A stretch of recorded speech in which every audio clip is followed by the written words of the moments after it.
बोलो जयकारा बोल मेरे श्री गुरु महाराज की जय। सभी गुरुमुख प्रेमियों से सप्रेम जय सच्चिदानंद। सभी गुरुमुख प्रेमियों को नए साल की बधाई हो, बधाई हो, बधाई हो। भक्ति चर्चा के माध्यम से सभी गुरुमुख प्रेमियों से जुड़ने की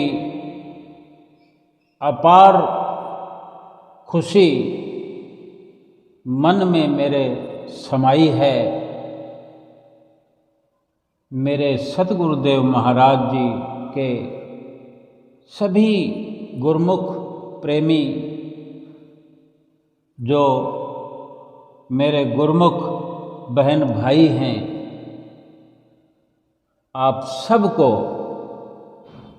कोटन कोट बधाई हो। इसी तरह हम सब मिलकर अपने सतगुरुदेव महाराज जी के गुणानुवाद गाते रहें, उनकी महिमा का गायन करते रहें और सदैव याद दिलाने वाले 5 नियम जो हम सुनते हैं रोज संतों महापुरुषों के मुख से, उनको नित्य निरंतर अमल में लाते रहें, पालन करते रहें 5 नियमों का, और 2 घंटे भजन अभ्यास नित्य प्रति करते रहें और करते रहें। ये नया साल शुरू हो चुका है, हम भी अपनी ये नई एक कोशिश अपने सतगुरुदेव महाराज जी के आगे नतमस्तक होकर दंडवत प्रणाम करते हुए, माथा टेकते हुए कोशिश करें और गुजारिश करें अपने इष्ट देव सतगुरु भगवान के चरणों में। ये गुजारिश करें, एक बार नहीं बार बार करें, बार बार नहीं 1000 बार करें कि ये साल जो है, ये 2023 का जो वर्ष है, ये हमारे लिए एक बहुत ही बेहतरीन साबित हो, क्योंकि हमने सतगुरु की प्रसन्नता को सतगुरु की प्रसन्नता का पात्र बनने का एक विचार अपने अंदर परिपक्व कर लिया है।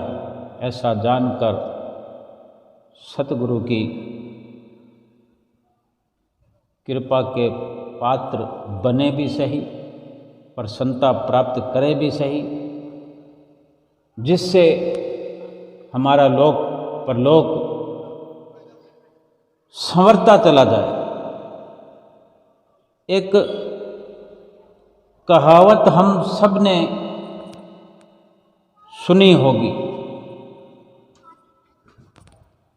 कि सतगुरु की कृपा हो जाए, भगवान की कृपा हो जाए, तो न चल सकने वाले, बिना टांग वाले भी, बिना पैर वाले भी पहाड़ पे चढ़ जाते हैं। अब हम आपस में ये चर्चा करते हैं कि उसकी कृपा होती ही उन्हीं पर है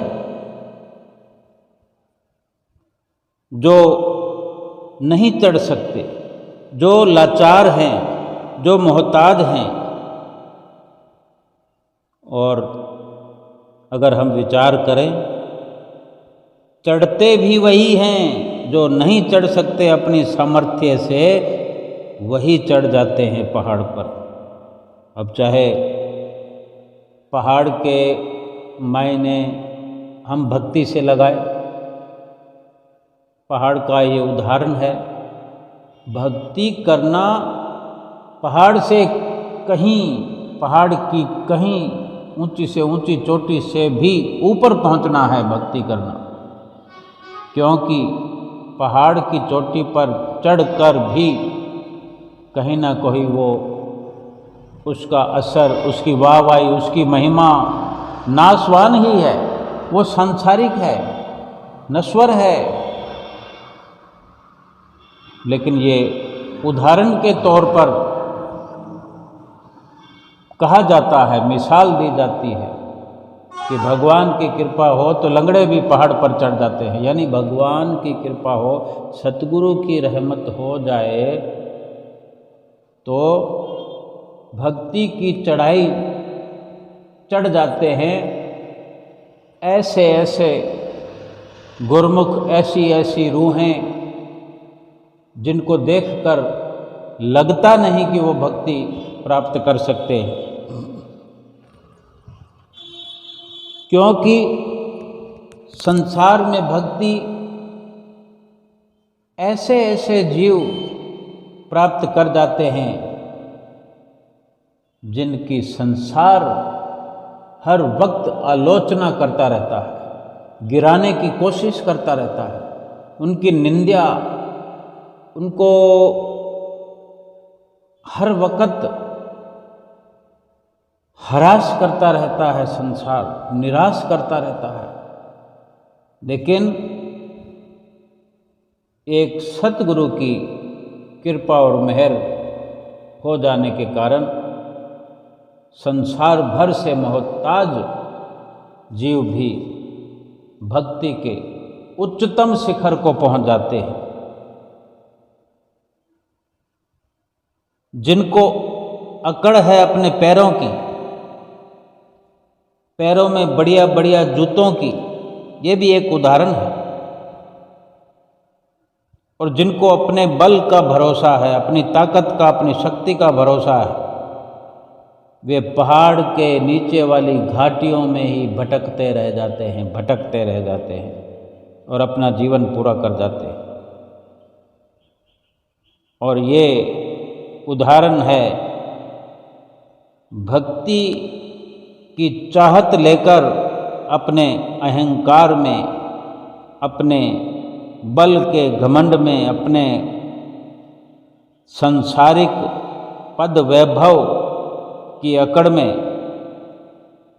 वो माया की घाटियों में ही, माया के घनघोर अंधेरे में ही भटक भटक कर रह जाते हैं और जन्म जन्मों तक फिर भटकते ही रहते हैं। क्योंकि ये अवसर तो यही एक था, मनुष्य जीवन यही एक दुर्लभ अवसर जाने कितने चिरकाल के बाद प्राप्त हुआ।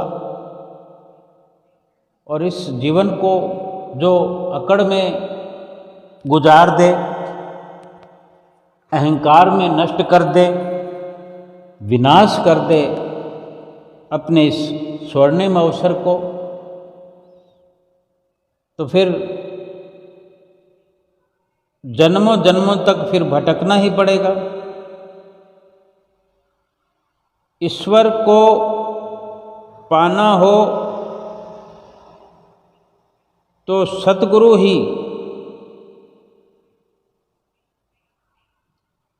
ईश्वर की प्राप्ति का सर्वोपरि माध्यम है। और सतगुरु से मिलन करना बिल्कुल निहायत जरूरी है।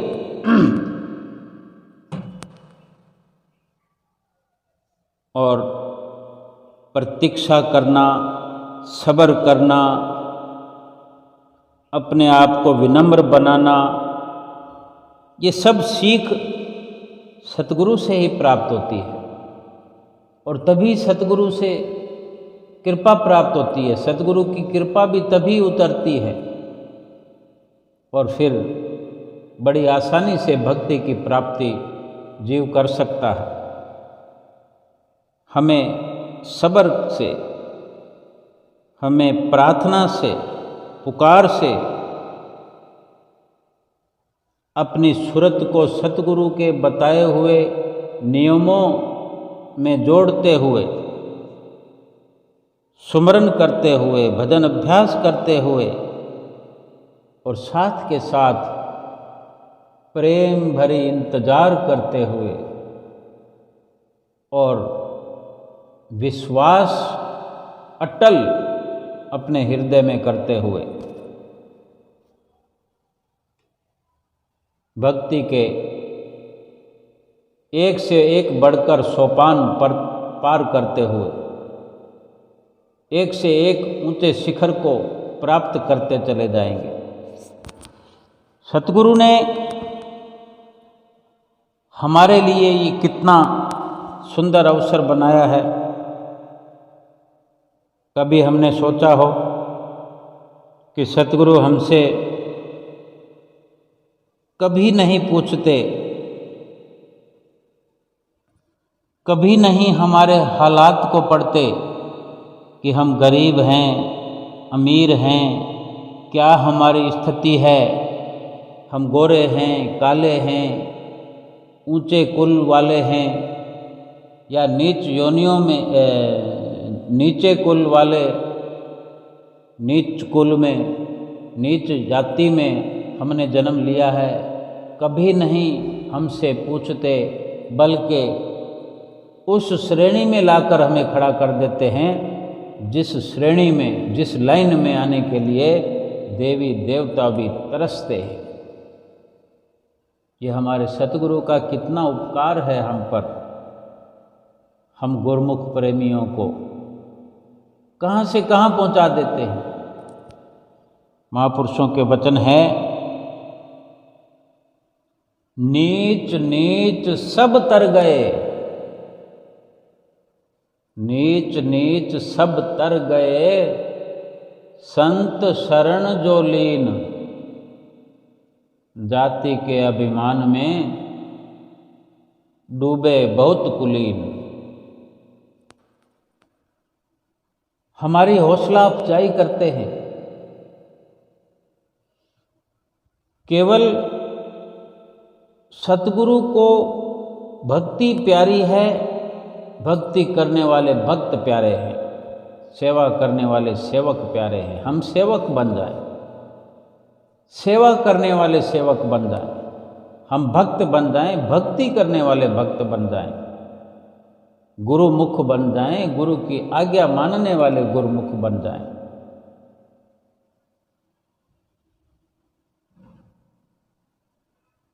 हम इतिहास में देखें कि नीचे कुल में,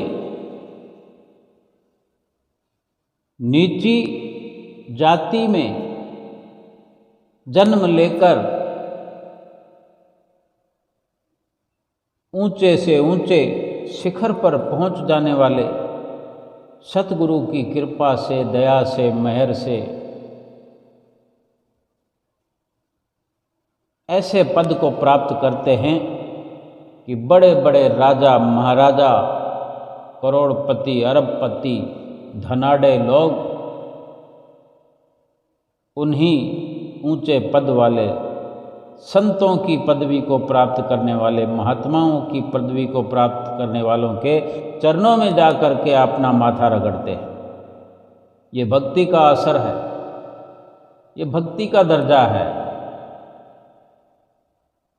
भक्ति प्राप्त करने वाले को ही ऊंचे शिखर पर पहुंचना कहते हैं। ऊंचाई का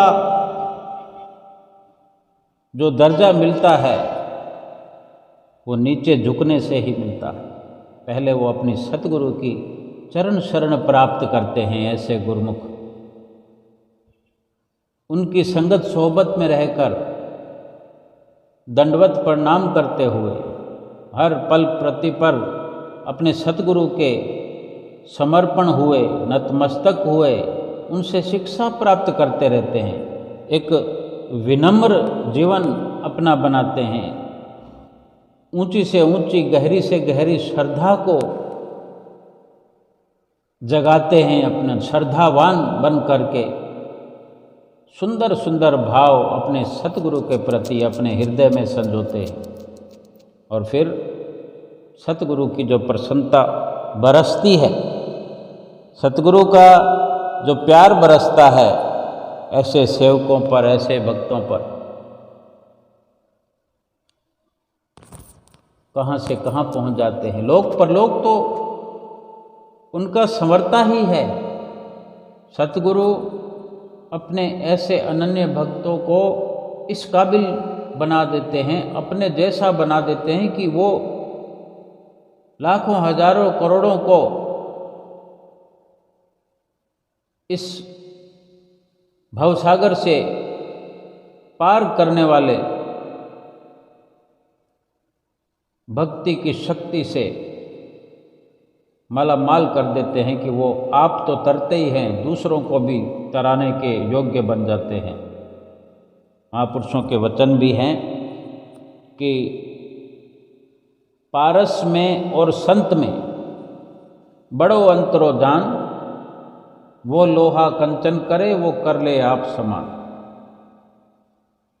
यानी पारस जो है, पारसवटी जो है, पारसमणि जो है, उसमें ये गुण विद्यमान होता है कि वो लोहे से छू जाने पर लोहे को सोना बना देती है। पारस लोहे को सोना बना देता है, लेकिन पारस लोहे को पारस नहीं बना सकता कि फिर वो लोहा जो है पारस को छूकर पारस बन जाए ताकि वो दूसरे लोहे को भी पारस बनाता चला जाए।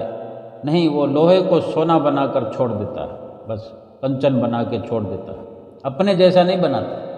लेकिन ये पारस का उदाहरण दिया जाता है, संतों के साथ मिलान किया जाता है समझाने के लिए। जो परम संत होते हैं, जो सतगुरु हैं, हमारे श्री गुरु महाराज जी हैं, एक मिसाल दी गई है कि पारस और संत में बड़ा अंतर है।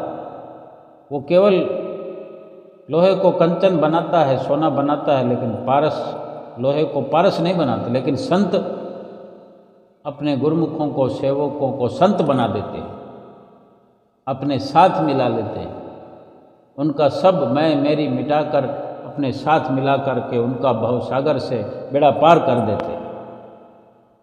हम देखें कि संत महात्माओं के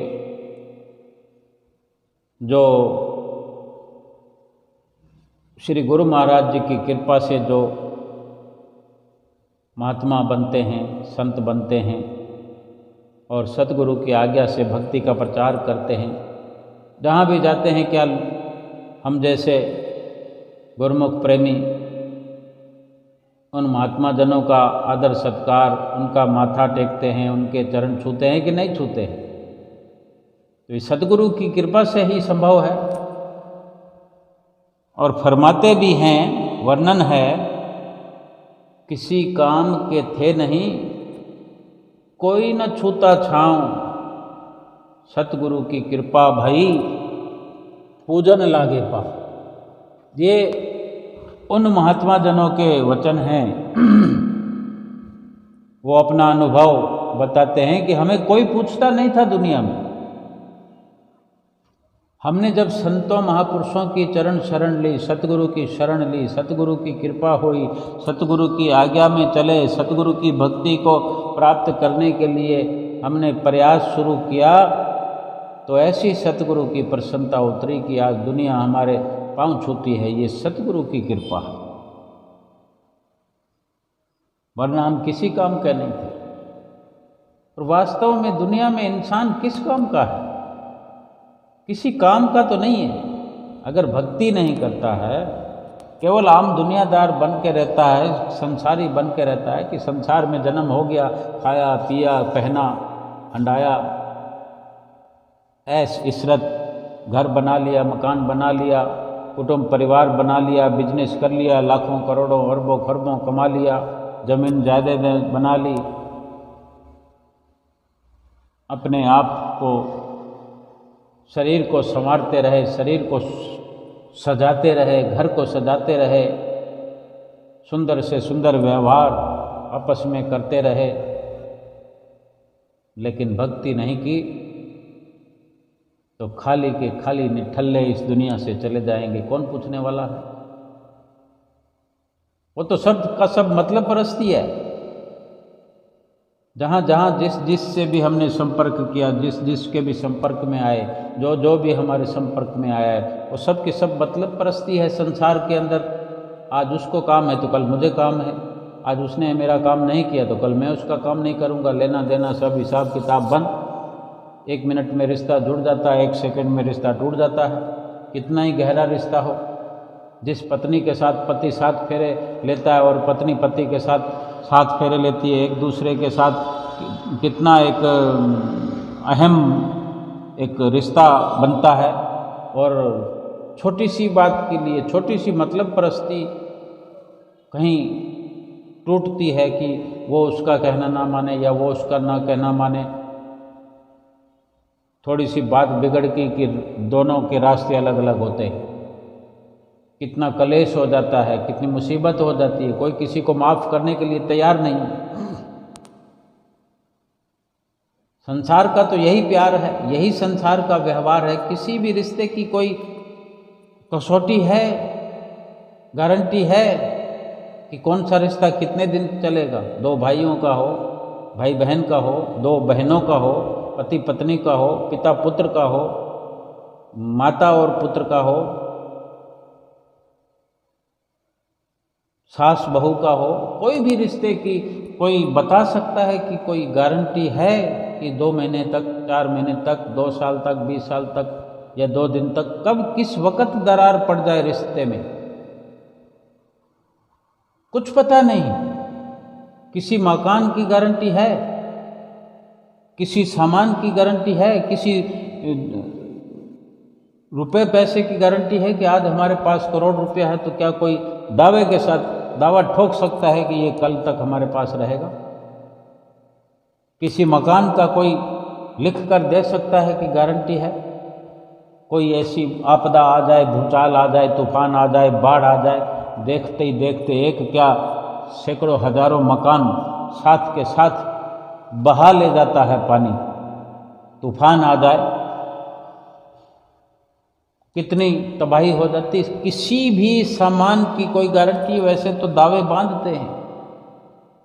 कंपनी में जो प्रोडक्ट बनते हैं उन पे लिखा होता है 6 महीने की गारंटी, 1 साल की गारंटी। बेचने वाले उस प्रोडक्ट को बेचते हैं, 1 साल की वारंटी है, गारंटी है।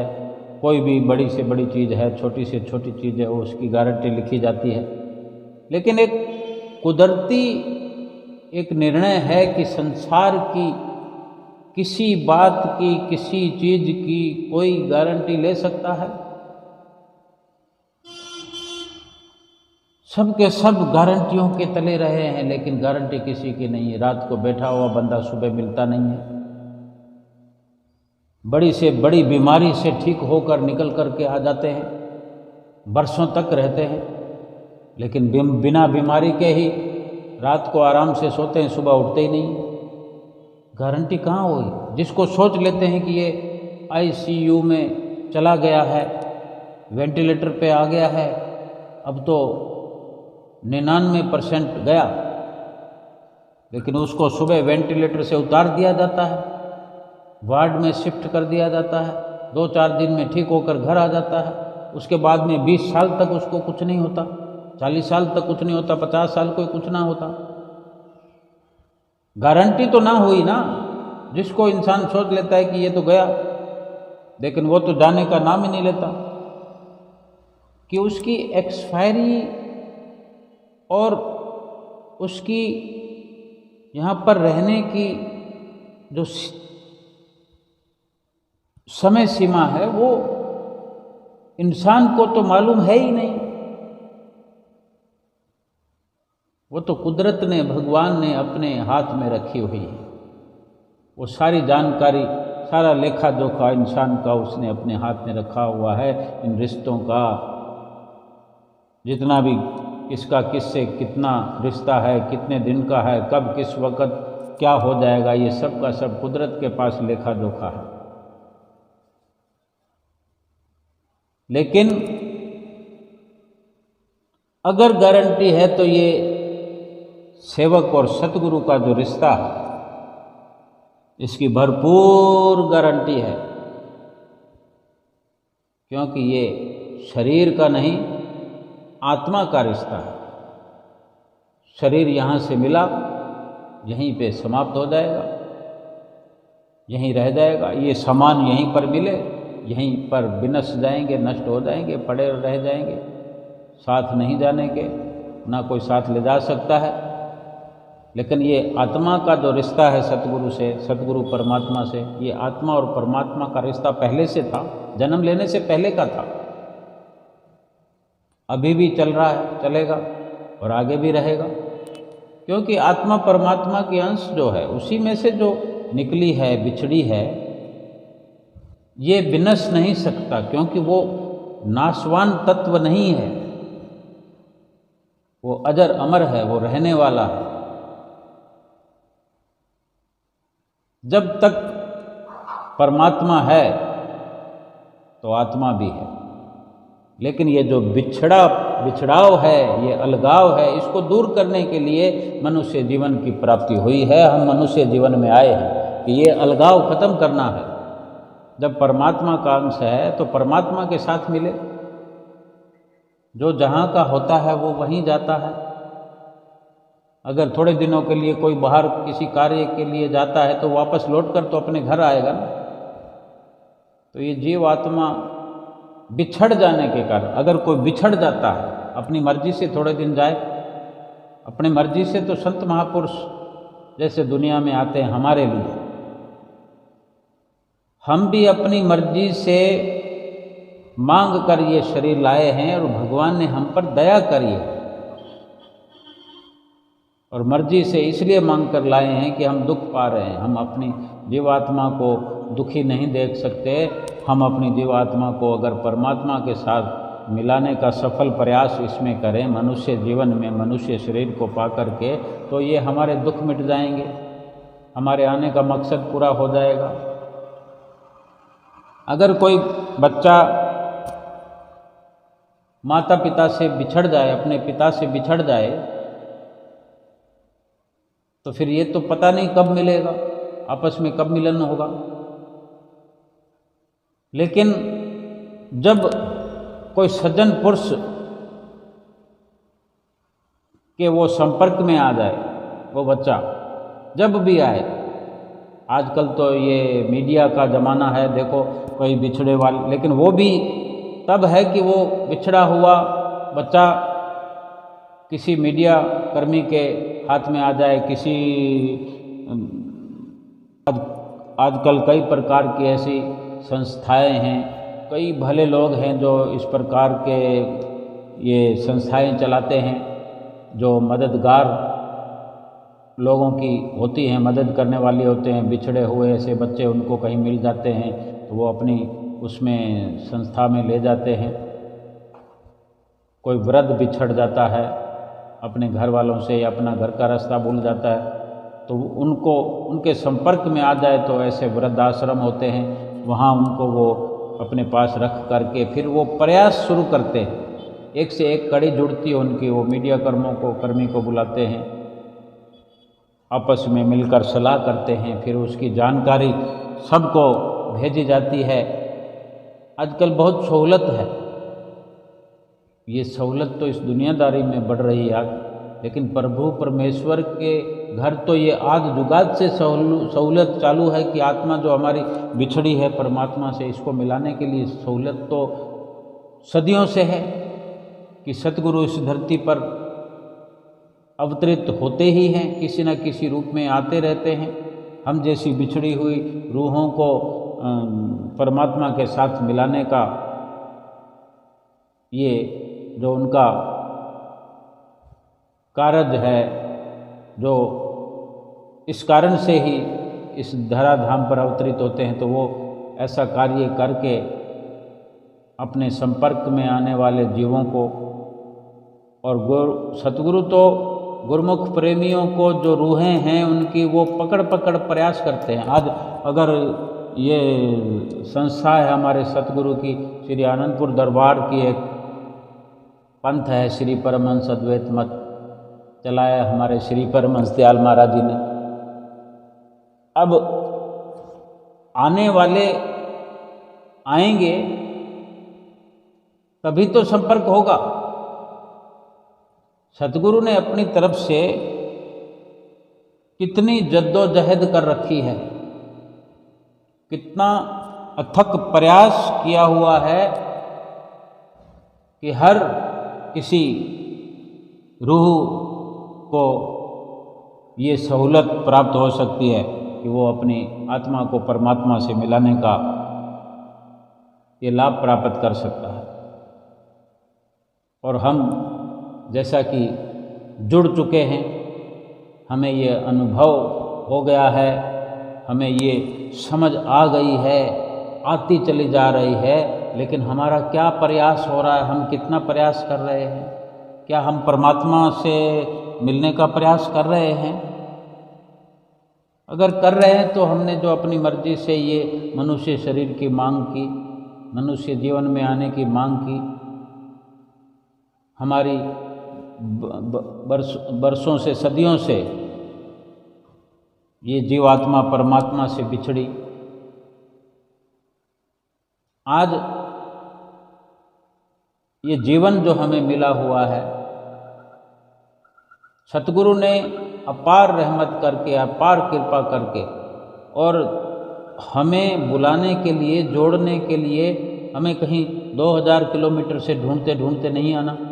हम जहाँ जिस शहर में रहते हैं, जिस गांव में रहते हैं, वहीं पर अपने दरबार बनाए हैं, सत्संग भवन बनाए हैं। हम जब भी जुड़े होंगे, कोई ना कोई वाक़या हमसे जुड़ा है कि हम इस प्रकार से जुड़ गए, हम इस प्रकार से जुड़ गए। हम तो वहाँ से जा रहे थे तो हमें आवाज़ आई तो हम अंदर चले गए, फिर धीरे धीरे भी बढ़ते बढ़ते बढ़ते बढ़ते हमको नाम मिल गया, हमने सद्गुरु के दर्शन कर लिए, हमारे जीवन में ये चमत्कार हो गया। लेकिन फिर भी हम पर ये सवाल है कि हम किस प्रकार से जुड़े हैं? पूरा जुड़ गए हैं? हमारी आत्मा का कल्याण हो रहा है? क्या हम कर रहे हैं या बैठे हुए हैं, या सोच रहे हैं कि श्री गुरु महाराज जी आकर हमारे घर में बैठ जाएंगे हमारी आत्मा का कल्याण करने के लिए? लेकिन हमारे भीतर हृदय रूपी घर में तो बैठे हुए हैं। क्या हम कोशिश कर रहे हैं उनको देखने की कोशिश? क्या हमें पता भी है कि हमारे भीतर बैठे हुए हैं श्री गुरु महाराज जी?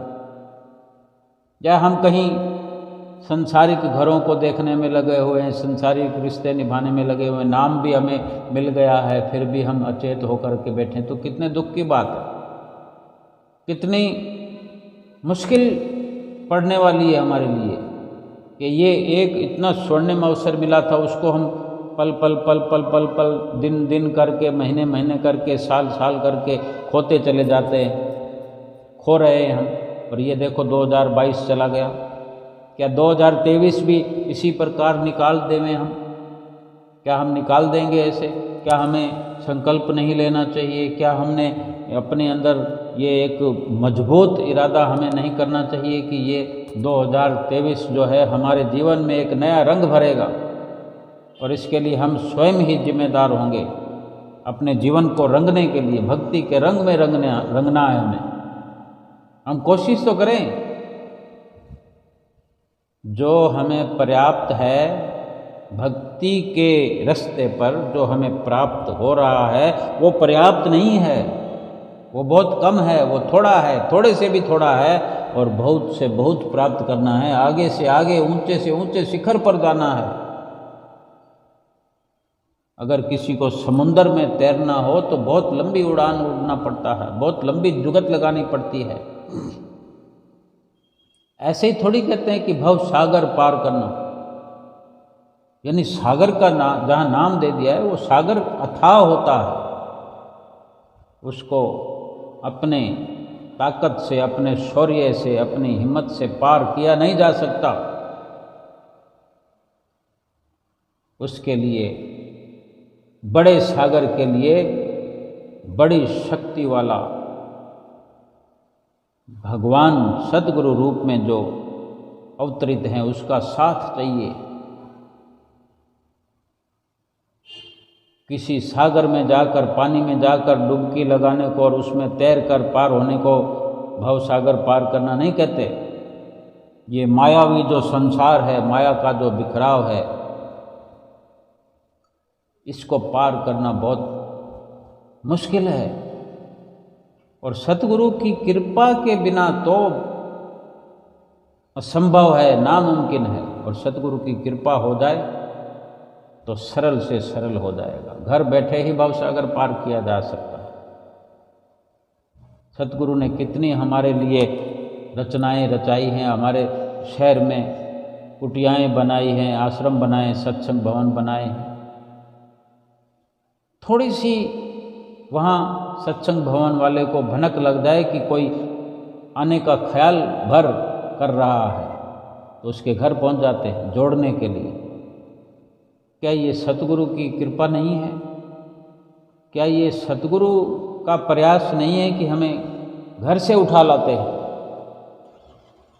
आदर सम्मान के सहित हमें ले आते हैं अपने संपर्क में और फिर सतगुरु से मिला देते हैं, जोड़ देते हैं। और सतगुरु के संपर्क में आने के बाद में फिर हमारी भी तो कभी जिम्मेवारी शुरू होगी कि नहीं होगी। फिर हम अगर अपने अंदर तीव्र जिज्ञासा, तीव्र वैराग जगाएंगे, सतगुरु के जो वचन हैं उन पर अमल करेंगे, उनकी पालना करेंगे, तो कहाँ से कहाँ पहुँच जाएंगे। हम विचार करें, हम सोचें कि ये कितनी बड़ी कृपा है हमारे श्री गुरु महाराज जी की, श्री परमहंसों की। यूं ही नहीं कहते कि त्रिलोकी में ये ऊंचे से ऊंचा दरबार है, श्री आनंदपुर धाम। इसकी भक्ति की जो महिमा है त्रिलोकी में फैली हुई है, फैला दिया है श्री सतगुरुदेव महाराज जी ने। हम अनजान बन करके अनभिज्ञ न रहें, बल्कि गहरे से गहरे जुड़ते जाएं। सतगुरु की रहमत को समझें, सतगुरु के प्यार को समझें, सतगुरु के रिश्ते को समझें। सतगुरु ने गारंटी दी है, कोई वस्तु की संसार में गारंटी नहीं है। किसी भी, चाहे करोड़ों रुपए की वस्तु हो, लाखों की हो, कितने ही कीमत की चीज़ हो, कोई गारंटी नहीं है। लेकिन ये सच्चाई तो ज़रूर है कि उसका विनाश ही होना है। हर चीज़ का, हर रिश्ते का सर्वनाश होना ही होना। कोई कम समय में, कोई ज़्यादा समय में, लेकिन उसका विनाश होना ही होना है।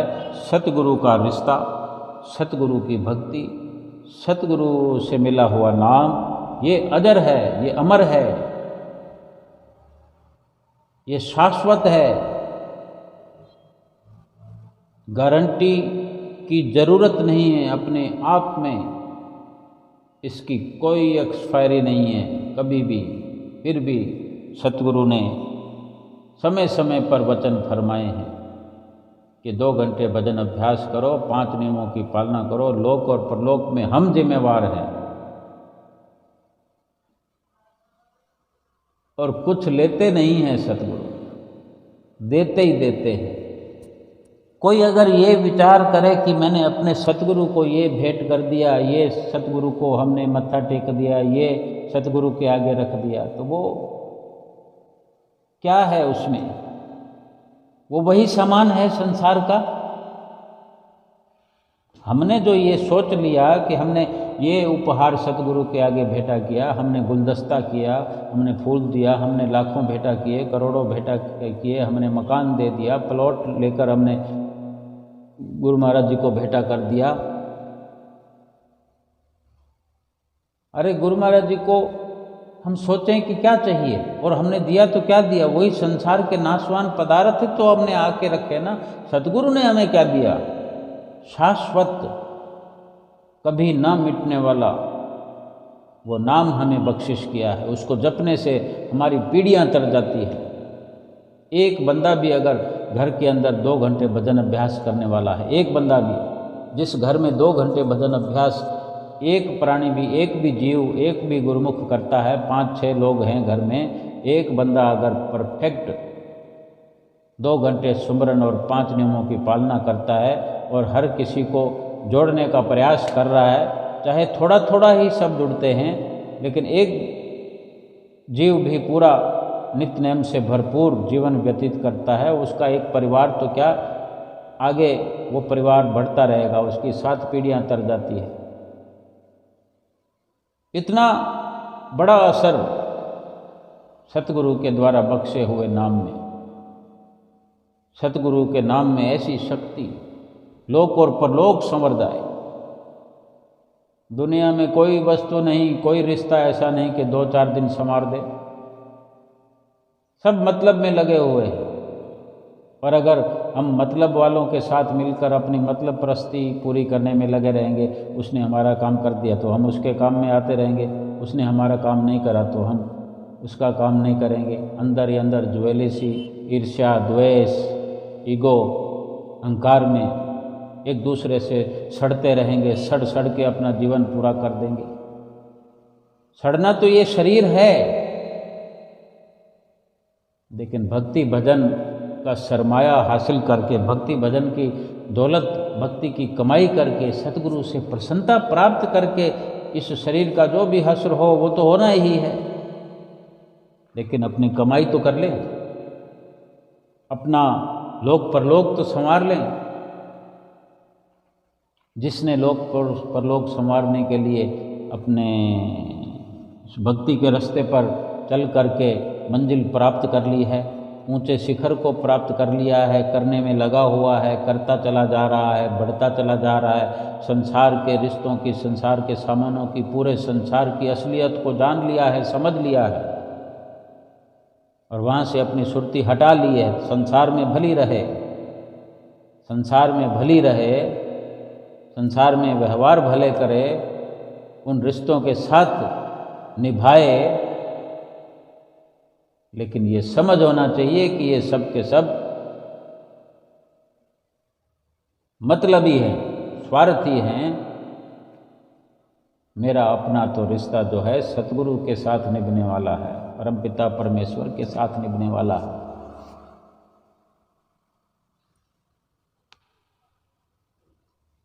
आरती में नित्य प्रति गाते हैं कि मैं निर्बल अति दीन हूँ, तुम समर्थ बलवान, सब विधि मम रक्षा करो, दीन बंधु भगवान। निर्बल बन जाएं हम, कमज़ोर बन जाएं, कमज़ोर से भी कमज़ोर बन जाएं, और सतगुरु को ताकतवर समझकर सारी ताकत, सारी शक्ति हम अपने हृदय में भर लें। कमज़ोर बनेंगे तभी तो ताकत हमें मिलेगी। किसी से दया की भीख मांगेंगे, संसार में भी, मतलबी रिश्तों में भी किसी से गुहार लगानी पड़ती है, प्रार्थना करनी पड़ती है, हाथ जोड़ने पड़ते हैं, तभी कोई मदद करता है। वो भी उनकी मर्जी है, करे ना करे। अगर हम अकड़ करके रहेंगे, गर्दन को अकड़ा कर रहेंगे, तो संसार में कोई पूछता है?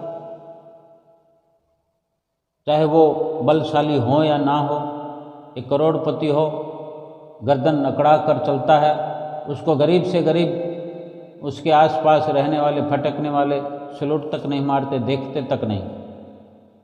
मर्जी है उनकी। लेकिन